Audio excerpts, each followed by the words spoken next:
Puluhan pedagang kaki lima di Jalan Cilosari Menteng, Jakarta Pusat dirazia petugas Satpol PP. Sejumlah pedagang yang panik langsung mengemasi barang dagangan agar tidak diangkut petugas. Kedatangan petugas Satpol PP ke Jalan Cilosari Menteng, Jakarta Pusat membuat para pedagang kaki lima panik. Sejumlah pedagang langsung mengemasi barang dagangan agar tidak diangkut. Sementara ada juga pedagang yang mencoba kabur meski tak berhasil. Razia dilaksanakan dengan menyisiri sepanjang Jalan Cilosari, di mana banyak ditemukan PKL yang berjualan di atas trotoar dan bahu jalan. Seluruh lapak berupa tenda, meja, dan kursi pedagang langsung diangkut petugas ke atas truk. Meski sadar telah menyalahi aturan, namun sejumlah pedagang mengaku kecewa lantaran tidak memiliki tempat lain untuk berjualan.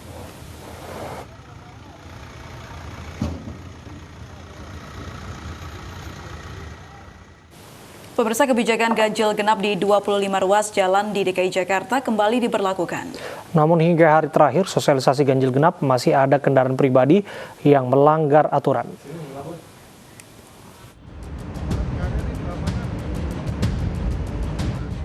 Pemprov DKI Jakarta kembali memberlakukan sistem ganjil genap mulai Senin kemarin pada 25 ruas jalan di ibu kota. Pada hari terakhir sosialisasi ganjil genap masih saja terjadi pelanggaran kendaraan pribadi berplat nomor genap yang melintas di tanggal ganjil. Belum. Iya, insya Allah saya belum tahu. Bagaimana Pak, sosialisasinya cukup dimengerti atau? Artinya yang dilakukan oleh Mas Abdul ini cukup cukup komunikatif sehingga saya sadar bahwa besok tanggal 6 itu mulai berlaku yang namanya ganjil genap. Seperti itu. Ya karena memang ketentuannya kita harus patuhi, Mbak. Sudah tahu tapi kan mulainya hari Kamis. Nantinya sosialisasi ganjil genap berakhir, pengendara akan ditindak berupa tilang dengan sanksi berupa denda maksimal Rp500.000 atau 2 bulan kurungan penjara. Aturan ganjil genap selama perpanjangan PSBB transisi berlaku pada Senin hingga Jumat dan tidak berlaku pada hari Sabtu, Minggu, serta hari libur nasional. Aturan diterapkan pada pukul 6 hingga 10 pagi dan 16 sore hingga 9 malam. Dari Jakarta, Bunga Ayu, Gilang Ramadan, iNews melaporkan. Ribuan bantuan sembako untuk warga yang menjadi korban pemutusan hubungan kerja akibat pandemi COVID-19 menumpuk di Stadion Patriot Bekasi. Bantuan belum disalurkan karena Dinas Tenaga Kerja Kota Bekasi kesulitan mencari data warga yang terkena PHK.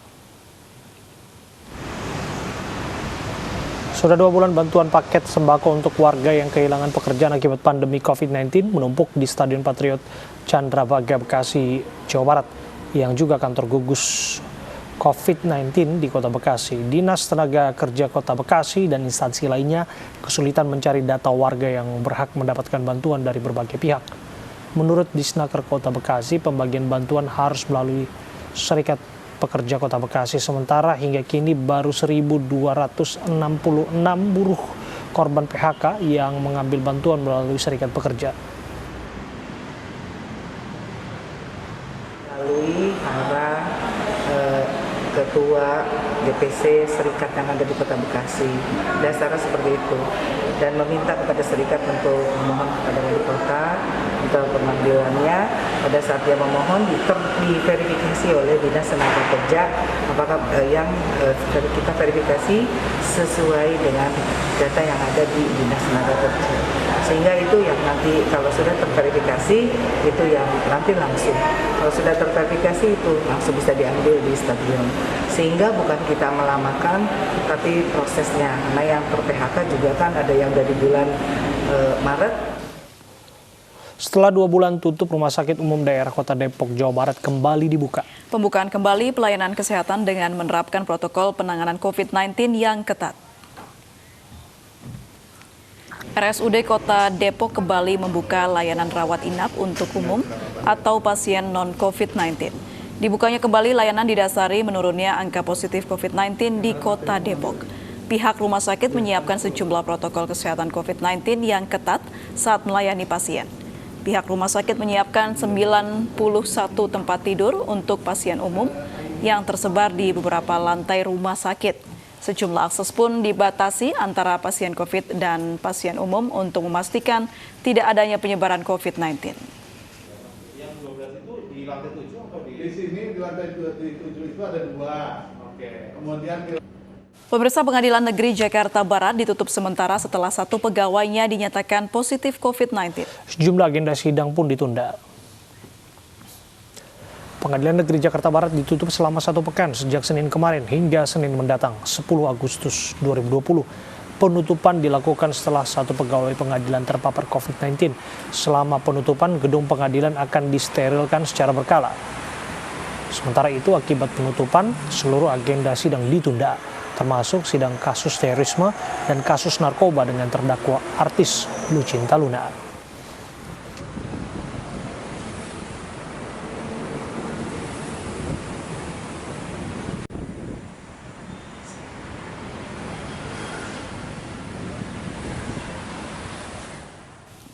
Pemirsa, kita akan ikuti keterangan dari Komite Stabilitas Sistem Keuangan terkait pertumbuhan ekonomi Indonesia. Ini juga keluar angka statistik PDB pada triwulan kedua. Ini juga asesmen kita untuk stabilitas sistem keuangan yang terjadi pada triwulan yang kedua.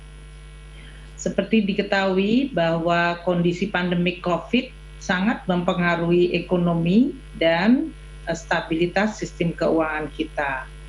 KSSK melihat bahwa stabilitas sistem keuangan pada triwulan kedua tahun 2020, yaitu periode April, Mei, dan Juni, adalah dalam kondisi normal meskipun kewaspadaan terus ditingkatkan. Beberapa indikator menunjukkan bahwa stabilitas sistem keuangan kita tetap baik meskipun kita menyadari bahwa penyebaran coronavirus 19 yang masih tinggi tentu menimbulkan kewaspadaan dan kehati-hatian di dalam melihat prospek ekonomi dan dampaknya terhadap stabilitas sistem keuangan. Kita melihat bahwa pandemi COVID telah mengakibatkan pertumbuhan ekonomi baik di tingkat global maupun nasional mengalami kontraksi.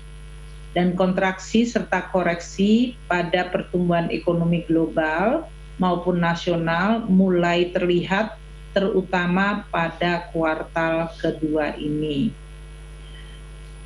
Adanya kemungkinan terjadinya second wave di berbagai negara yang telah melakukan pembukaan ekonominya dan belum adanya kepastian mengenai kapan ditemukannya dan bisa diedarkannya vaksin untuk mengatasi pandemik ini menimbulkan ketidakpastian yang cukup tinggi bagi dinamika ekonomi nasional maupun global.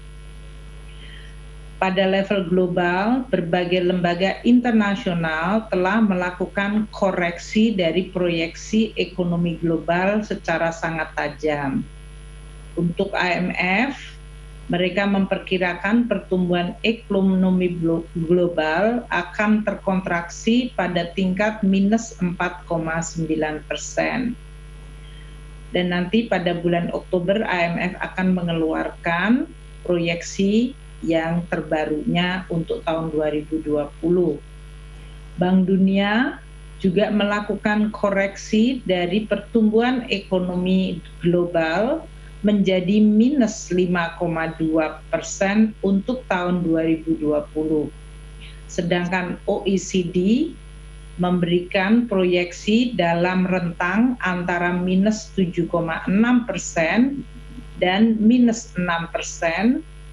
Dan ini lebih diakibatkan atau disebabkan oleh adanya ketidakpastian apakah akan terjadi second wave terhadap pandemi.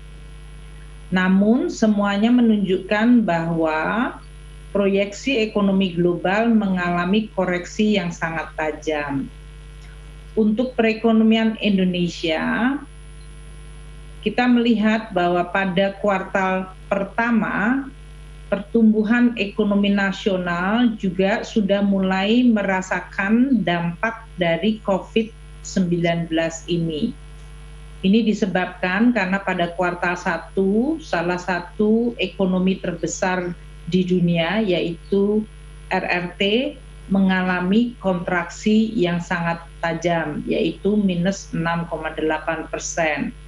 Dan itu tentu juga mempengaruhi perekonomian Indonesia di mana trading partner dan investasi sangat juga dipengaruhi oleh kondisi ekonomi global dan regional termasuk ekonomi RRT yang memiliki pertumbuhan melambat secara drastis akibat COVID.